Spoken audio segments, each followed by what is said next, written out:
Retrouve les Chacals en direct tous les mercredis à 21h sur Futur Radio. Et si tu aimes nos replays, abonne-toi, active la cloche et partage nos vidéos. Pour l'heure, c'est un grand moment dans cette émission puisque c'est l'heure. Ah bah oui. On voit calmos. Ah bah, moi je l'aime bien ce moment. Écoute, c'est l'heure du test à la con. Le test à la con. Le test à la con. Et donc toutes les semaines, Mathieu vous propose un test à la con. Et oui, je suis terrifié. Mais oh là là, non, il n'y a pas de raison. Le test à la con, c'est quoi ? Alors, ce sont des questions nulles, des réponses bêtes, pour un résultat complètement débile.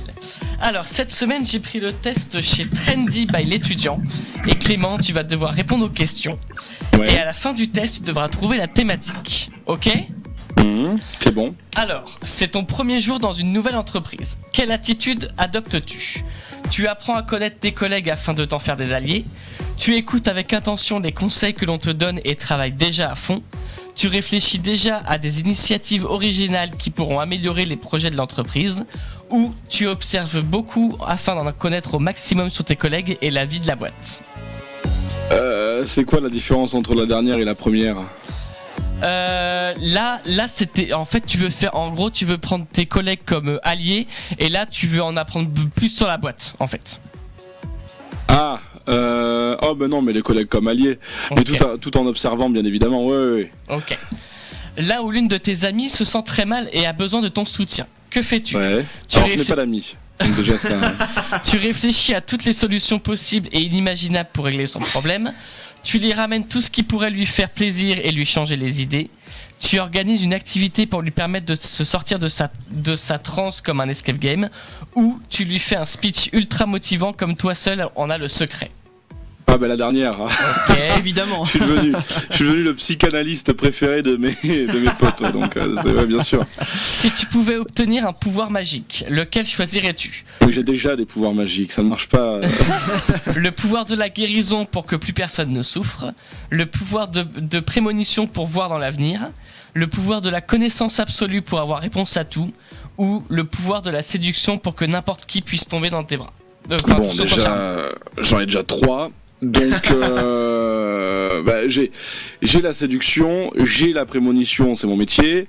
Non, blague à part. Non, j'hésite entre la séduction et la connaissance absolue quand même. Parce que la séduction c'est très tentant, mais en vrai, je me démerde pas des masses mal.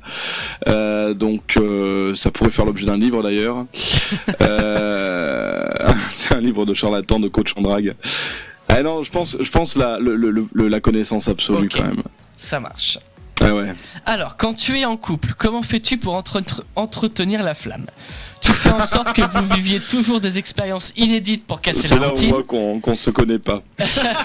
Tu communiques dès qu'un problème se présente pour éviter les rancœurs. Tu anticipes les besoins de ta partenaire avant même qu'elle en ait conscience. Alors certainement pas, mais... Ou tu joues encore de ta séduction en permanence pour le ou la garder sous ton charme. Ouais, alors il y a du dernier et il y a de la communication pour éviter que les problèmes ne s'enveniment. J'ai jamais eu de croix, à part avec une grosse connasse avec qui j'étais il y a 2 ans, que j'embrasse, que je salue, mais non, je crois pas que même j'ai encore de très bons rapports avec mes ex. Je pense pas que j'ai vraiment une fois dans ma vie une vraie dispute de couple au point de casser des assiettes, des trucs comme ça. Non, jamais. J'ai toujours eu le truc de dire attends, là on va s'engueuler, donc on va y aller calmement. Tu sais, c'est les entretiens épistémiques de couple, tu vois. Ah oui. Et voilà, il y a un côté communication non violente chez moi. Mais c'est d'ailleurs pour ça que je suis célibataire, je pense, parce que je pense être un très très mauvais petit copain, vraiment. Donc c'est pour ça que ouais, je ne fais souffrir personne. Et alors du coup ta réponse dans tout ça, qu'est-ce que... faut quand même en choisir une. Ouais. J'hésite entre la 2 et la 4, je dirais la 2, je suis toujours à temporiser quand même. De quelle qualité manques-tu cruellement ? De créativité, tu as du mal à sortir des cases. Moi je pense pas que ça soit celle-là. De mesure, tout est soit noir soit blanc à tes yeux. De lucidité, tu te laisses souvenir. Hein ? Ouais, non, c'était été mal écrit. Tu te laisses souvent emporter par dyslexie. Oui. tu te laisses souvent emporter par tes émotions. Ou de logique, tu as tendance à t'éparpiller.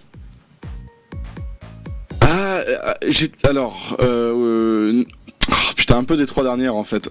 J'ai tendance à me laisser éparpiller, mais en fait je dis souvent que je vogue de branche en branche, mais toujours dans le même arbre, donc c'est pas vraiment de l'éparpillation. C'est-à-dire qu'écrire un livre sur le mentalisme, c'est pas très loin de faire un spectacle de mentalisme. Tout est tout, soit noir, soit blanc. C'était quoi l'avant-dernière ? Lucidité. Tu te laisses souvent emporter par tes émotions. Non, ça non. Je suis même au contraire du genre à ne pas en avoir du tout. T'as tendance à un peu bordel, Non, au contraire, je suis du genre à être trop logique. Je suis un peu sans sentiment. Mais en revanche, non, ouais, je manque un peu de nuance de temps en temps. Ouais, j'ai tendance à voir un peu les choses tout en noir, tout en blanc. Ouais, je manque un peu de mesure. Alors, tu vis une période difficile au travail. Tu as l'impression que ton boulot n'est pas apprécié à sa juste valeur. Que fais-tu ? Alors, tu sens que tu n'as plus ta place et commences à chercher ailleurs.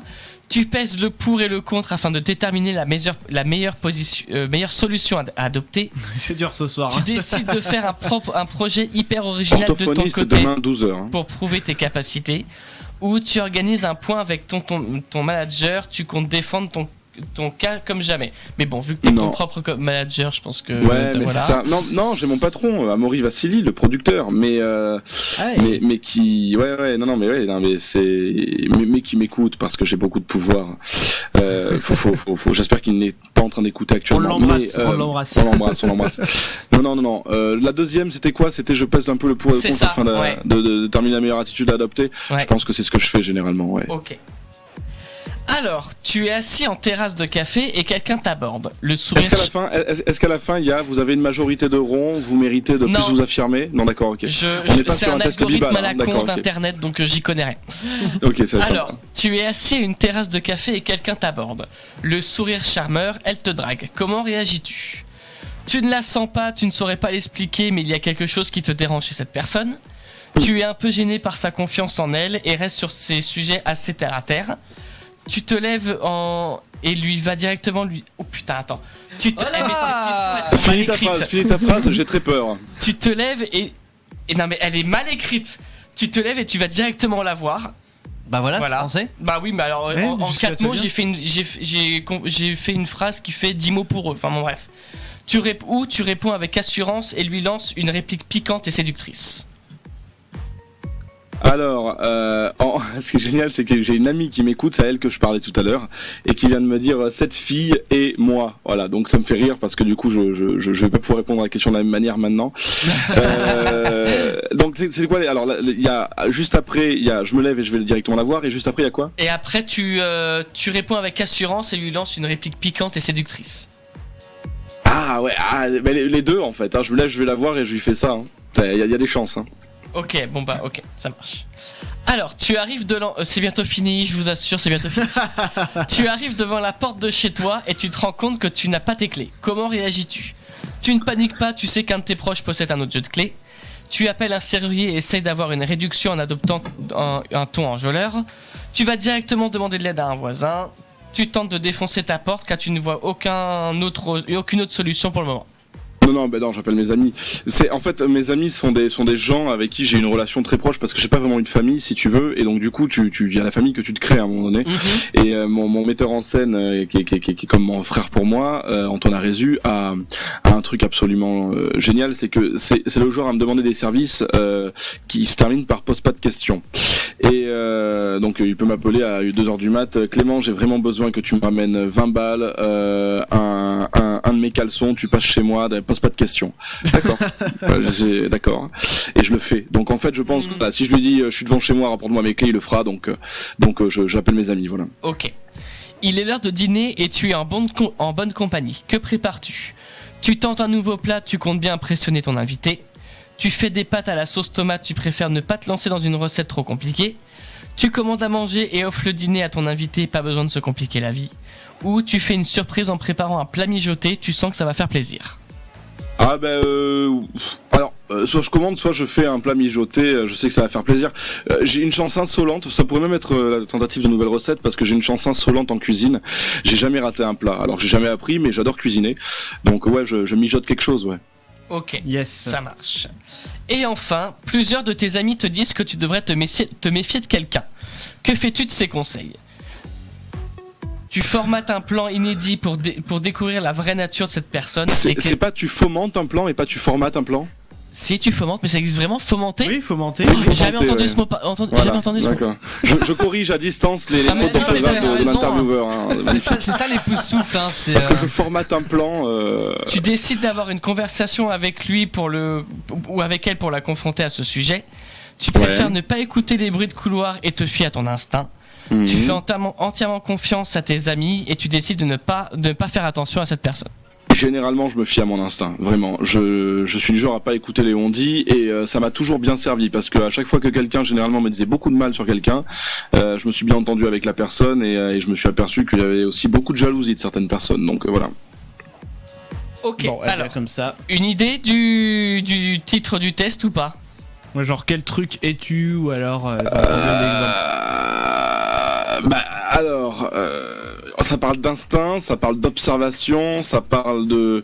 En plus, vous savez que je suis mentaliste, donc du coup, j'imagine que c'est pas quel genre de Patrick Jane es-tu, quel genre de. Y a pas un truc en rapport avec mathématiques par hasard? Mathématiques, non. Non, mathématiques en 2 mots. Ah. Oh bah dis donc.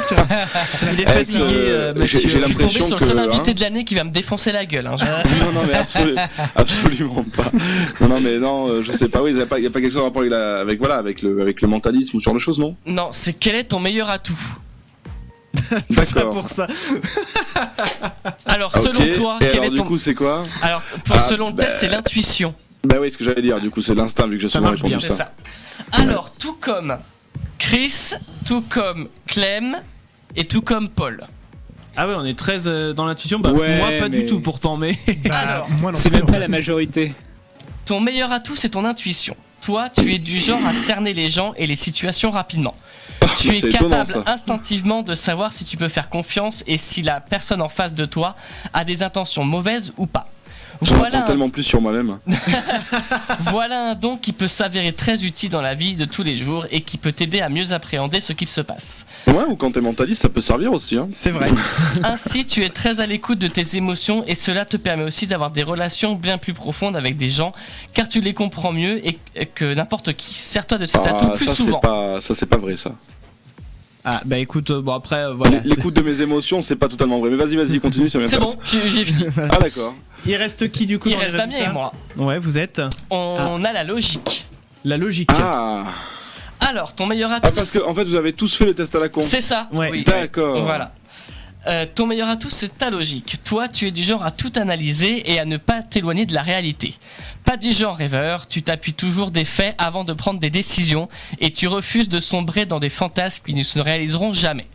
Tu fais toujours des choix en te basant sur le pour ou le contre, ce qui te permet d'aborder chaque situation avec une lucidité tout simplement hors norme. Voilà un don qui te permet de rester concentré sur tes objectifs et de détacher tes problèmes qui pourraient te faire du mal. Ne t'en prive pas. Et bah voilà, comme ça c'est dit. Et ben je crois que c'est l'un des seuls tests à la con où là je me retrouve dans le bordel. Ah ouais. C'est vrai. Ouais. Ah mais je t'assure que j'avais des spasmes, ça va beaucoup mieux. Hein. Je m'attendais à pire que ça.